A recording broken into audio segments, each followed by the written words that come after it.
പ്രിയമുള്ളവരെ, ഇസ്രായേലും ഇറാന്റെ പ്രോക്സി ശക്തികളായിട്ടുള്ള ഹിസ്ബുള്ളയും ഹമാസും ഹൂത്തികളും തമ്മിലുള്ള യുദ്ധം മനുഷ്യത്വത്തിന്റെ എല്ലാ അതിർവരമ്പുകളും കടന്ന് പോയിക്കൊണ്ടിരിക്കുകയാണ്. ഇന്നിപ്പോൾ ലേറ്റസ്റ്റ് ന്യൂസ് കേട്ടത്, ഹിസ്ബുള്ള റോക്കറ്റുകൾ ആക്രമണം നടത്തിയതിന് റിട്ടാലിയേഷനായിട്ട് ഇസ്രായേൽ 80ഓളം എയർ സ്ട്രൈക്കുകൾ നടത്തുകയും 50 ആളുകൾ മരിക്കുകയും 300ഓളം പേർക്ക് പരിക്ക് പറ്റുകയും ചെയ്തിട്ടുണ്ടെന്നാണ്. ഏകദേശം ഹമാസിന്റെ ആക്രമണം കൊണ്ട് കഴിഞ്ഞ ഒക്ടോബർ 7 ഹമാസ് നടത്തിയ ആക്രമണത്തിന്റെ ഭാഗമായിട്ട് ഇസ്രായേലിന്റെ തിരിച്ചടിയിൽ ഗാസ സ്ട്രിപ്പ് പൂർണ്ണമായി നശിച്ച് നാമാവശേഷമായി. ഹിസ്ബുള്ള നടത്തിയ ആക്രമണത്തിൽ ഹമാസിനെ സഹായിക്കാൻ വേണ്ടി ഒരു കാരണവുമില്ലാതെ അൺപ്രൊവോക്കേറ്റഡ് ആയിട്ട് ഇസ്രായേലിനെ ആക്രമിച്ചതിന്റെ പരിണതഫലമായിട്ട് ഇന്നിപ്പോൾ ഹിസ്ബുള്ളയും ഏകദേശം തകർന്നടിഞ്ഞുകൊണ്ടിരിക്കുന്നു. അതോടൊപ്പം ലെബനോൻ എന്ന് പറഞ്ഞ മനോഹരമായ രാജ്യവും ഇല്ലാതെയായി പോകാൻ ഉള്ള സാധ്യതയാണുള്ളത്. വളരെ പ്രകൃതി ഭംഗിയും ചരിത്രത്തിലുടനീളം നിറഞ്ഞു നിൽക്കുന്നതുമായിട്ടുള്ള ഒരു രാഷ്ട്രമാണ് ലെബനോൻ എന്ന് പറയുന്നത്. ആ ലെബനോൻ എന്ന് പറഞ്ഞ രാഷ്ട്രവും ഇസ്ലാമിക തീവ്രവാദത്തിന്റെ പിടിയിൽ അമർന്നതുകൊണ്ട് അതും അവസാനിക്കാൻ, അതും തകർന്നടിയാൻ ഇനി വളരെ കുറച്ച് സമയം മാത്രമേ ബാക്കിയുള്ളൂ. ഒരു ക്രിസ്ത്യൻ രാജ്യമായിരുന്ന ലെബനോൻ ഈ പാലസ്തീൻ കോൺഫ്ലിക്റ്റിന്റെ പരിണിത ഫലമായിട്ട് പാലസ്തീനിൽ നിന്ന് ആളുകൾ കുടിയേറി പാർത്ത ആളുകളാണ് കൂടുതലും ഈ ലെബനോനിലെ മുസ്ലിംസ് എന്ന് പറയുന്നത്. അവരുടെ സംഖ്യാബലം അവിടെ വർദ്ധിച്ചതോടുകൂടി ക്രിസ്ത്യൻ കമ്മ്യൂണിറ്റി അവിടെ ഷ്രിങ്ക് ചെയ്യുകയും അവിടെ നിന്ന് ഒത്തിരി ആളുകൾ ഈ സിവിൽ വാർ ഉണ്ടാകുകയും അതിനുശേഷം ഒത്തിരി ആളുകൾ ലെബനോൻ വിട്ടുപോവുകയും അവർ അമേരിക്കയിലേക്കും മറ്റും കുടിയേറുകയും അങ്ങനെ ലെബനോനിൽ ഇപ്പോൾ 36% താഴെ ക്രിസ്ത്യൻ സമൂഹമാണുള്ളത്. അവരുടെ പ്രസിഡന്റ് ആയിരുന്നയാളെ ഈ അടുത്ത കാലത്ത് ഇസ്ലാമിക തീവ്രവാദികൾ കൊന്നുകളഞ്ഞ സംഭവം നമ്മുടെ ഓർമ്മയിലുണ്ട്. അങ്ങനെ വളരെ സമാനപരമായി പോയിക്കൊണ്ടിരുന്ന ഒരു രാജ്യത്തെ ഇസ്ലാമിക തീവ്രവാദികൾ കടന്നു കയറി ആ രാജ്യവും നശിപ്പിക്കുന്ന സ്ഥിതിയിലാണ് ഇപ്പം എത്തി നിൽക്കുന്നത്. സത്യത്തിൽ ഈ ഇത്തരം വരുന്ന ആക്രമണങ്ങളുടെ പുറകിൽ ഇസ്ലാമിക രാഷ്ട്രീയം ഒരിക്കലും പൊളിറ്റിക്കൽ ടേബിളിൽ ആളുകളോട് ചർച്ച നടത്തുകയോ സാമൂഹ്യമായ പ്രശ്നങ്ങൾ പൊളിറ്റിക്കൽ ടേബിളിൽ പരിഹരിക്കാൻ അവർ ശ്രമിക്കാതിരിക്കുകയും ഏകപക്ഷീയമായ ഇസ്ലാമിക ഭരണകൂടങ്ങൾ സ്ഥാപിക്കാൻ അവർ നടത്തുകയും ചെയ്യുന്ന ശ്രമത്തിന്റെ പരിണിത ഫലമായിട്ടാണ് ഇത്തരം ദുരന്തങ്ങൾ ഉണ്ടാകുന്നത്. ഇപ്പൊ ഈ ഹമാസിന്റെയും ഹിസ്ബുള്ളയുടെയും ഐഡിയോളജി നമ്മളെടുത്ത് അവരുടെ ഡിക്ലറേഷൻസ് എടുത്ത് വായിച്ചു നോക്കിയാൽ ഹമാസ് പറയുന്നത് ഈ റിവറിന്റെയും സീയുടെയും ഇടയ്ക്കുള്ള, അതായത് ഇസ്രായേലും പാലസ്തീനും അടങ്ങുന്ന മുഴുവൻ പ്രദേശങ്ങളും അള്ളാഹുവിന്റെ വഖഫാണെന്നും അവിടെ അള്ളാഹുവിന്റെ നിയമം നടപ്പിലാക്കുന്നതിന്, ശരിയാ ലോ നടപ്പിലാക്കുന്നതിനും അള്ളാഹുവിന്റെ ഭരണം സ്ഥാപിക്കുന്നതിനുമാണ് അവർ യുദ്ധം ചെയ്യുന്നതാണ് അവരുടെ ഡിക്ലറേഷൻ പറയുന്നത്. അവിടെ ജൂതൻ താമസിക്കണമെങ്കിൽ അവർ ഇസ്ലാമിക നിയമം അനുസരിച്ച് ജിസിയ കൊടുത്ത് മാത്രമേ താമസിക്കാൻ കഴിയൂ എന്നാണ് അവർ പറയുന്നത്.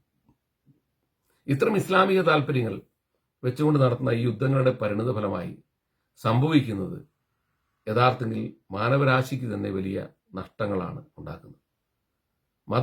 രാഷ്ട്ര സ്ഥാപനത്തിന് വേണ്ടി ഇവരുടെ ഈ ഇത്തരം വരുന്ന അക്രമങ്ങൾ ലോകം ഇനി അംഗീകരിച്ചു കൊടുക്കും എന്ന് നമുക്ക് തോന്നുന്നില്ല. എന്താണെങ്കിലും ഇതിൽ നിന്ന് ഉണ്ടാകാൻ പോകുന്ന ഒരു വലിയ സംഭവം എന്ന് പറഞ്ഞാൽ ലോക ചരിത്രത്തിലെ തന്നെ മാറ്റിമറിക്കുന്ന ഒരു വലിയ സംഭവം നടക്കാൻ പോവുകയാണ്. BC 900 ജെറുസലേമിൽ സോളമൻ പണിത ടെമ്പിള്, അതിനുമുമ്പ് ഈ ഡേവിഡ് ഇസ്രായേൽ കീഴ്പ്പെടുത്തുകയും ആർക്ക് ഓഫ് കവണന്റ് എന്ന് പറയുന്നത് ഇസ്രായേലിലേക്ക് കൊണ്ടുവരികയും ചെയ്തു. അതിനുശേഷം സോളമൻ ഈ ടെമ്പിൾ പണിയുകയും ആർക്ക് ഓഫ് കവണന്റ് അവിടെ സ്ഥാപിക്കുകയും ചെയ്ത് അതൊരു ഹോളിയസ്റ്റ് പ്ലേസ് ആയി മാറ്റുകയും ചെയ്തു. ആ ടെമ്പിൾ പിന്നീട് ബാബിലോണിയൻസും അതിനുശേഷം അസറിയൻസും AD 70 ഈ ഹെറോദ് പണിത 3ാമത്തെ ടെമ്പിൾ അത് റോമൻസും തകർക്കുകയുണ്ടായി. അതിനുശേഷം ഇസ്രായേലീസ് ലോകത്തിന്റെ എല്ലാ പ്രദേശങ്ങളിലേക്കും പലായനം ചെയ്തു. എന്നാൽ അതിനുശേഷം ലോകത്ത് നടന്ന സംഭവങ്ങളെ ആകമാനം നമ്മളെടുത്ത് അനലൈസ് ചെയ്താൽ ഇപ്പോൾ നമ്മൾ പ്രൊട്ടസ്റ്റന്റ് കാത്തലിക് വാറാണെങ്കിലും കമ്മ്യൂണിസ്റ്റ് മൂവ്മെന്റ് ആണെങ്കിലും അതുപോലെ ജനാധിപത്യമാണെങ്കിലും ആ തരത്തിലുള്ള ഈ അതുപോലെ ഫ്രഞ്ച് റവല്യൂഷനാണ്. ഇതിന്റെ എല്ലാം ഒരു ആഴത്തിലൊരു അന്വേഷണം നടത്തിയാൽ അതിന്റെ എല്ലാം പുറകിലൊരു ജൂയിഷ് ഇൻട്രസ്റ്റ് നമുക്ക് കാണാൻ കഴിയും. കാരണം സംഘടിതമായ ജൂത ആക്രമണത്തെ പ്രതിരോധിക്കാൻ വേണ്ടിയാണ് പലപ്പോഴും ജൂതനായിരുന്നു എപ്പോഴും യൂറോപ്പിലെ ഈ ഡൗൺ ട്രോഡൻ, അല്ലെങ്കിൽ എന്താ പറയുക, അവൻ ഏറ്റവും അടിസ്ഥാന വർഗം എന്ന് പറയുന്നത്. അവന്റെ സംരക്ഷണത്തിന് വേണ്ടിയാണ് പലപ്പോഴും ഈ മൂവ്മെന്റുകൾ ഉണ്ടായിട്ടുള്ളതെന്ന് നമുക്ക് പലപ്പോഴും ആ ചരിത്രം ചോദ്യം അന്വേഷിച്ചാൽ കാണാൻ പറ്റും. ഒരു ഉദാഹരണത്തിന് കാത്തലിക്സ് പ്രൊട്ടസ്റ്റന്റ് വാറ്, കത്തോലിക്ക സഭ യൂറോപ്പിനെ മുഴുവൻ, അവിടുത്തെ രാജാക്കന്മാരെ മുഴുവൻ നിയന്ത്രിച്ചിരുന്ന, രാജാക്കന്മാരെ മുഴുവൻ അവരോധിച്ചിരുന്ന സഭയായിരുന്നു കത്തോലിക്ക സഭ. എന്നാൽ കത്തോലിക്ക സഭയ്ക്കെതിരെ പ്രോട്ടസ്റ്റന്റ് മൂവ്മെന്റ് ഉണ്ടാകുകയും ആ പ്രോട്ടസ്റ്റന്റ് മൂവ്മെന്റിലൂടെ കത്തോലിക്ക സഭ തകരുകയും ചെയ്തപ്പം ആ പ്രോട്ടസ്റ്റന്റ് മൂവ്മെന്റിന്റെ വിടവിലൂടെ കിട്ടിയ സ്വാതന്ത്ര്യം കൂടുതലും ലഭിച്ചത് ഈ ജൂത സമൂഹത്തിനോട് കൂടിയാണ്. കാരണം അവരിവിടുത്തെ വർക്കിംഗ് ക്ലാസ് ആയിരുന്നു, അവരിവിടുത്തെ അടിച്ചമർത്തപ്പെട്ടവരായിരുന്നു, ഇവര് വേട്ടയാടിയിരുന്ന വിഭാഗമായിരുന്നു. ആ വിഭാഗത്തിനൊരു വലിയ ആയാസമാണ് അവരോട് കിട്ടിയത്. അതുപോലെ കമ്മ്യൂണിസ്റ്റ് മൂവ്മെന്റ് എടുത്ത് പഠിച്ചു വെച്ചാൽ തൊഴിലാളികൾ എന്ന് പറയുന്നത് അവരുടെ ഒരു മുന്നോട്ടുള്ള കുതിപ്പിൽ ഏറ്റവും കൂടുതൽ അതിന്റെ ഗുണം കിട്ടിയ ആളുകൾ ഈ യഹൂദരാണ്. അതുപോലെ തന്നെ ജനാധിപത്യത്തിലാണെങ്കിലും ജനാധിപത്യത്തിലൂടെ സ്ഥാപിക്കപ്പെട്ട അമേരിക്കയിലാണെങ്കിലും എല്ലാം ഫസ്റ്റ് വേൾഡ് വാറും സെക്കൻഡ് വേൾഡ് വാറും എല്ലാം ഇതെല്ലാം ഒരു ജൂത ഇൻഡസ്ട്രികൾ, അതായത് തിരിച്ച് ജെറുസലേമിലേക്ക് പോകാൻ വേണ്ടിയുള്ള അവരുടെ ഒരു ഇൻഡസ്ട്രികൾ അതിന്റെ പുറകിൽ നമുക്ക് ചരിത്രത്തിലുടനീളം ശ്രദ്ധിച്ചു നോക്കിയാൽ കാണാൻ കഴിയും. 1887 ആരംഭിച്ച സിയോണിസ്റ്റ് മൂവ്മെന്റിന്റെ പരിണിത ഫലമായി 1948 അവർ ഇസ്രായേൽ രാഷ്ട്രം സ്ഥാപിക്കുകയും അവിടെ തിരിച്ചു പോവുകയും ചെയ്തു. ആ തിരിച്ചുപോയ ഇസ്രായേൽ രാഷ്ട്രത്തെ അന്നു മുതൽ തകർക്കാൻ വേണ്ടി ഒരു പ്രകോപനമില്ലാതെ അങ്ങോട്ട് ആക്രമണം നടത്തിയിരുന്ന ആളുകളാണ്. ആളുകൾക്ക് നേരെ 67 നടത്തിയ യുദ്ധത്തിലാണ് അവര് ഒരു കാരണമില്ലാതെ ഇസ്രായേലിനെ തകർക്കാൻ വേണ്ടി ഇസ്ലാമിക രാജ്യങ്ങളെല്ലാം സംഘടിച്ചു വന്ന് ഇസ്രായേലിനെ ആക്രമിച്ച സമയത്താണ്, എല്ലാവരും കൈയിട്ട സമയത്ത് അവരുടെ ഇച്ഛാശക്തി കൊണ്ട് 67 യുദ്ധം ജയിക്കുകയും ജെറുസലേം അവർ പിടിച്ചെടുക്കുകയും ചെയ്തു. ജെറുസലേം പിടിച്ചെടുത്തെങ്കിലും ആ ജെറുസലേമിൻ തിരിച്ച് ജോർദാൻ കിങ്ങിന് കൊടുക്കുകയാണ് ചെയ്തത്. അതിന്റെ കാരണം ആ പീസ് അഗ്രിമെന്റ്, ജോർദാനുമായിട്ടൊരു സമാധാന കരാർ ഒപ്പിട്ടിട്ട് ജെറുസലേം ടെമ്പിൾ അവർക്ക് തിരിച്ചു കൊടുക്കുകയാണ് ചെയ്തത്. കാരണം അവിടെ നിന്നാണ് മുഹമ്മദ് ബുറാക്കിൽ സ്വർഗത്തിലേക്ക് പോയതെന്നാണ് മുസ്ലിങ്ങളുടെ വിശ്വാസം. അതുകൊണ്ട് ഈ പറഞ്ഞ ഹാഷിമീറ്റ് കുടുംബത്തിൽ, മുഹമ്മദിന്റെ കുടുംബത്തിൽപ്പെട്ട ആളുകളാണ് ഈ ജോർദാൻ കിങ് എന്നുള്ള നിലയ്ക്ക് അദ്ദേഹത്തിന് അതിന്റെ സംരക്ഷണം വിട്ട് കൊടുക്കുകയാണ് ചെയ്തത്. എന്നാൽ ഈ ജെറുസലേം ടെമ്പിൾ യഥാർത്ഥത്തിൽ ജൂതന്റേതാണ്, ജൂതൻ പണിതാണ്. അത് തകർന്നടിഞ്ഞ് കിടന്ന സമയത്ത് ഈ റോമൻസ് തകർന്നടിയും റോമൻ എംപയർ തകരുകയും ചെയ്ത് 638 പിന്നീട് ഉമ്മർ അവിടെ കോൺകർ ചെയ്യുകയും അവിടെ ഉമ്മർ നിസ്കരിച്ച സ്ഥലത്ത് ഇന്നൊരു അലസ്ക മോസ്ക്, ജെറുസലേം ടെമ്പിളിന്റെ പുറത്തുള്ള ഒരു സ്ഥലം കോർട്ട്യാർഡിലാണ് ഈ അലസ്ക മോസ്ക്. അത് അവിടെ ഉമ്മർ നിസ്കരിച്ചു എന്നുള്ളൊരു ക്ലോസ് ആണ് അതിനുള്ളത്. അതുപോലെ തന്നെ ഈ ജെറുസലേം ടെമ്പിളിൽ ഇരുന്ന സ്ഥലത്ത് ഉമയാദ് മോസ്ക്, ഉമറിന് ശേഷം വന്ന ഉമയാദ് മോസ്കിലുള്ള ആളുകൾ ഡോം ഓഫ് റോക്ക്, ഇന്ന് ഈ ജെറുസലേം ടെമ്പിളിൽ ഇരുന്ന സ്ഥലത്തെ ഡോം ഓഫ് റോക്ക് എന്നാണ് അറിയപ്പെടുന്നത്, അത് പണിയുകയും അതിനുശേഷം പിന്നീട് ഈ പറയുന്ന ഉമയാദ് മോസ്കിന്റെ നിന്ന് അത് ആ സ്ഥലം പിന്നീട് ഈജിപ്ഷ്യൻസിന്റെ കയ്യിലേക്കും പിന്നീട് അത് ടർക്കിയുടെ കയ്യിലേക്ക് വരികയും ടർക്കിയുടെ സുൽത്താനായിരുന്ന സുലൈമാന്റെ മാഗ്നിഫിഷന്റാണ് ഇന്ന് കാണുന്ന ഈ ഡോം ഓഫ് റോക്ക് മനോഹരമാക്കുകയും ഒക്കെ ചെയ്തത്. ഈ ഡോം ഓഫ് റോക്കിൽ ഇന്ന് യഥാർത്ഥത്തിൽ യൂതന് പ്രവേശിക്കാൻ പോലും പാടില്ല. ക്രിസ്ത്യാനികൾക്കോ മറ്റ് മതസ്ഥർക്കോ ഒക്കെ പ്രവേശിക്കാവുന്ന ഒരു ദിവസമാണ് ഒരാഴ്ചയിലുള്ളത്. എല്ലാ ദിവസങ്ങളിൽ നമ്മൾക്ക് അവിടെ കയറാൻ അവകാശമില്ല. അതും അതിന്റെ സാങ്ക്ടത്തിനുള്ളിൽ കയറാൻ അവകാശമില്ല. അത് മുസ്ലിങ്ങൾക്ക് മാത്രമേ ഉള്ളൂ. ജൂതൻ ആ പരിസരത്തേക്ക് പോലും പോകാൻ പറ്റില്ല. അപ്പൊ ഇത് ഈ തിരിച്ചുപോക്കിലൂടെ ജൂതൻ എസ്റ്റാബ്ലിഷ് ചെയ്ത രാഷ്ട്രത്തിൽ അവന്റെ ആ രാഷ്ട്രത്തിന്റെ പൂർത്തീകരണത്തിന് ജെറുസലേം ടെമ്പിൾ അവൻ തിരിച്ചെടുക്കുകയും പിടിച്ചെടുത്ത് പണി പൂർത്തിയാക്കുകയും ചെയ്യേണ്ട ഒരു സാഹചര്യമുണ്ട്. എങ്കിൽ മാത്രമേ ജൂതന്റെ ആ ലക്ഷ്യം പൂർത്തീകരിക്കുകയുള്ളൂ. ജൂതനെ സംബന്ധിച്ചിടത്തോളം ജെറുസലേം ടെമ്പിളിൽ കൂടിച്ചേരുക, ജെറുസലേം ടെമ്പിളിൽ പണി പൂർത്തീകരിച്ച് കൂടിച്ചേരുക എന്നുള്ളത് അവന്റെ ഒരു ജീവിത ലക്ഷ്യം കൂടിയാണ്. ലോകത്ത് എവിടെ വെച്ചും ഒരു ജൂതൻ മറ്റൊരു ജൂതനെ കാണുമ്പോൾ നമുക്ക് അടുത്ത വർഷം ജെറുസലേമിൽ കണ്ടുമുട്ടാം എന്ന് പറഞ്ഞാണ് പിരിയുന്നത്. അതുകൊണ്ട് ഈ ജെറുസലേം ടെമ്പിളിന് പണിയാനുള്ള ഒരു കളം ഒരുക്കുകയാണ് യഥാർത്ഥത്തിൽ ഈ ഒക്ടോബർ 7 ഈ ഇസ്ലാമിക തീവ്രവാദികൾ, ഹമാസ് തീവ്രവാദികൾ കൊടുത്തൊരു സഹായം എന്നാണ് ഇപ്പം മനസ്സിലാകുന്നത്. അതിന്റെ കാരണം ആ ആക്രമണത്തിലൂടെ ഈ ഇസ്രായേലിനൊരു ഒരു അപ്പർ ഹാൻഡ് കിട്ടുകയും അവരെ ആക്രമിച്ചതുകൊണ്ട് തിരിച്ചാക്രമിക്കാൻ അവർക്കൊരു അവസരം കിട്ടുകയും ആ അവസരത്തിലൂടെ അവരെ ഈ ഇസ്ലാമിക തീവ്രവാദത്തെ മുമ്പോട്ട് നയിക്കുന്ന ഇറാന്റെ ഈ പ്രോക്സികളായിട്ടുള്ള ഈ ഹെസ്ബുള്ളയും അതോടെ തന്നെ ഹമാസിനെയും തകർത്ത് തരിപ്പണമാക്കുന്നതോട് സംഭവിക്കാൻ പോകുന്നത് ഈ ജെറുസലേം ടെമ്പിൾ വീണ്ടും പണിയാൻ പോവുകയാണ് എന്നാണ് നമ്മൾ മനസ്സിലാക്കേണ്ടത്. കാരണം ജെറുസലേം ടെമ്പിൾ ഓൾറെഡി പണിത് ബിൽറ്റ് ചെയ്ത് കടലിൽ കിടപ്പുണ്ട്, കടലിൽ ഷിപ്പിനകത്ത് സൂക്ഷിച്ചിട്ടുണ്ട്. അതെടുത്ത് ഫിക്സ് ചെയ്താൽ മതി.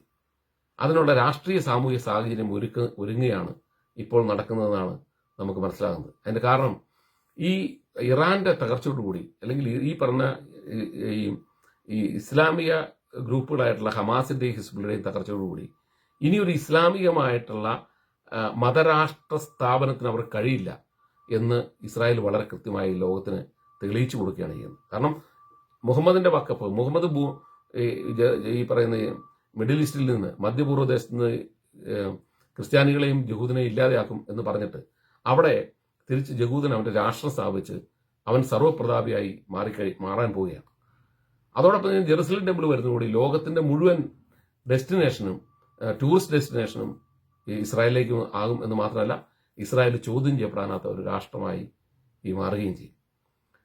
ഈ അവസ്ഥയാണ് സംഭവിക്കാൻ പോകുന്നത്. ജെറുസലേം ടെമ്പിളിന്റെ സ്ഥാപനമാണ് നടക്കാൻ പോകുന്നത്. ഈ ചരിത്ര കാലഘട്ടത്തിൽ ജീവിച്ചിരിക്കുക എന്ന് പറയുന്നത് തന്നെ ഒരു വലിയ സംഭവമാണ്. 2000 വർഷങ്ങൾക്ക് ശേഷം യഹൂദൻ അവന്റെ സർവ്വ പ്രൗഢിയോടും കൂടി തിരിച്ചു പോവുകയും ആ തിരിച്ചു ചെന്ന് അവന്റെ ജെറുസലേം ടെമ്പിൾ സ്ഥാപിക്കുകയും അവിടെ കൂടിച്ചേരുകയും ചെയ്യുന്നതിന് വേണ്ടിയുള്ള രാഷ്ട്രീയ സാഹചര്യമാണ് യഥാർത്ഥത്തിൽ ഒക്ടോബർ 7 ഈ ഇസ്ലാമിക തീവ്രവാദികൾ ഒരുക്കി കൊടുത്തത്. അതോടൊപ്പം ഒരു കാര്യം കൂടി സംഭവിക്കാൻ പോകുന്നത് ഇസ്ലാമിക ഉമ്മത്ത് എന്നുള്ള നിലയിൽ ലോകത്തെവിടെ ഇസ്ലാമിന് എന്തെങ്കിലും സംഭവിച്ചാൽ അതിനുവേണ്ടി ഈ രംഗത്തിറങ്ങുന്ന ഇസ്ലാമിക ഉമ്മത്ത് എന്നുള്ള കോൺസെപ്റ്റ് പൊളിഞ്ഞ് തരിപ്പണമാക്കാൻ പോവുകയാണ്. അതിന്റെ കാരണം എന്ന് പറയുന്നത് അതിന്റെ തെളിവാണ് ഇന്ന് നാഷണലിസത്തിലേക്ക് ഇസ്ലാമിന്റെ രാജ്യങ്ങൾ നാഷണലിസത്തിലേക്ക് പരിക്രമണം നടത്തിക്കൊണ്ടിരിക്കുകയാണ്. നിങ്ങളിപ്പോൾ തജാക്കിസ്ഥാനിൽ ഈ അടുത്ത ദിവസം അവിടുത്തെ ഗവൺമെന്റ് ഒരു ഓർഡർ ഇറക്കി തജാക്കിസ്ഥാനിൽ ഇനിയുള്ള ഒരു ഇസ്ലാമിക സിംബൽസുകളും ഉപയോഗിക്കാൻ പാടില്ലെന്നും ഇസ്ലാമിക ഡ്രസ്സുകൾ പബ്ലിക്കിൽ ഇട്ടുകൊണ്ട് നടക്കരുതെന്നും അതോടൊപ്പം തന്നെ മതപരമായ ഒരു കാര്യങ്ങളും പബ്ലിക്കിൽ അവർ അവതരിപ്പിക്കാൻ പാടില്ലെന്നും പറഞ്ഞ് അവിടെ ഓർഡർ ഇറക്കി അങ്ങനെ വലിയ ശിക്ഷ അതിന് ഏർപ്പെടുത്തുകയും ചെയ്തു. അവർ പറഞ്ഞത് തജാക്കിസ്ഥാന്റെ നാഷണൽ ഡ്രസ്സുകളും അതുപോലെ തന്നെ അവരുടെ ദേശീയതയും സംസ്കാരവുമാണ് ഉയർത്തേണ്ടത്. അപ്പൊ ഇസ്ലാം ഉമ്മത്ത് എന്ന് പറയുന്ന ഒരു അറേബ്യൻ സംസ്കാരത്തിന്റെ കടന്നുകയറ്റത്തെ തജാക്കിസ്ഥാൻ വളരെ കൃത്യമായി തള്ളിപ്പറഞ്ഞു. ഇപ്പൊ അതോടൊപ്പം തന്നെ ഇപ്പൊ സൗദി അറേബ്യ നോക്കുക, അവരുടെ നാഷണൽ ഇൻട്രസ്റ്റിലാണ് നിൽക്കുന്നത്. അതുപോലെ തന്നെ ഈജിപ്തിന് ഈ യുദ്ധത്തിൽ ഏറ്റവും വലിയ നഷ്ടം വന്ന ഒരു രാജ്യമാണ് മിഡിൽ ഈസ്റ്റിൽ. കാരണം $6 ബില്യൺ അവർക്ക് ഇതുവരെ നഷ്ടം വന്നിട്ടുള്ളത് ഈ യുദ്ധം ആരംഭിച്ച ശേഷം. അവിടുത്തെ ഷിപ്പിംഗ് ട്രാൻസ്പോർട്ടേഷൻ, അവരുടെ സൂയിസ് കനാലിലൂടെ പോകുന്ന ഷിപ്പിങ്ങിന്റെ ട്രാൻസ്പോർട്ടേഷൻ നിന്നോടുകൂടി അവർക്ക് വന്നിരുന്ന വലിയൊരു ഇൻകമാണ്. അവരുടെ ഇക്കണോമിയെ തന്നെ വലിയ പ്രശ്നത്തിലാക്കിയിരിക്കുകയാണ് ഇപ്പോൾ.